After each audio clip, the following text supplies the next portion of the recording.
ஆடி மாசம் அம்மனை வழிபடுறது ரொம்ப ரொம்ப நல்லதுங்க. இந்த ஆடி மாசத்த சக்தி மாசம் அப்படின்னு ஜோதிட ரீதியா நம்ம சொல்லுவோம். இது எதனால சொல்றோம் அப்படின்னு பார்த்தீங்கன்னா, சிவன் சக்தியில அடங்கக்கூடிய மாதம் தான் இந்த ஆடி மாசம் அப்படின்னு சொல்றோம். இது குறிப்பா பார்த்தீங்கன்னா, நெறைய பேர் கேட்குற கேள்வி என்னன்னா என்கிட்ட, கணவன் மனைவிக்குள்ள நெறைய பிரச்சனைகள் வருது. இதுக்கு ஏதாவது ஒரு பரிகாரம் சொல்லுங்க அப்படின்னு சொல்லி கேட்குறீங்க.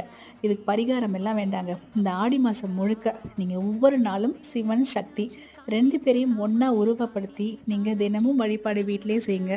குறிப்பா வெள்ளிக்கிழமை அன்னைக்கு இந்த பூஜைய நீங்க வீட்டிலேயே செய்யலாம். அதாவது அம்மனுக்கு உகந்த பூஜைய நீங்க வீட்ல கோலம் போட்டு, ஒரு நெய்வேத்தியமா நீங்க ஒரு சர்க்கரை பொங்கல் செஞ்சு, இந்த மாதிரி வழிபாடு செஞ்சீங்க அப்படின்னா, உங்களுடைய கணவரும் உங்களுக்குள்ள அடக்கம்.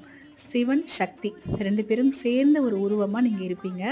இத தொடர்ந்து செஞ்சு பாருங்க. இந்த ஒரே மாசத்துல உங்களுக்குள்ள இருக்க இந்த பிரச்சனைகள் எல்லாமே தீர்ந்து, ஒற்றுமையான ஒரு கணவன் மனைவியா நீங்க வாழ்வீங்க.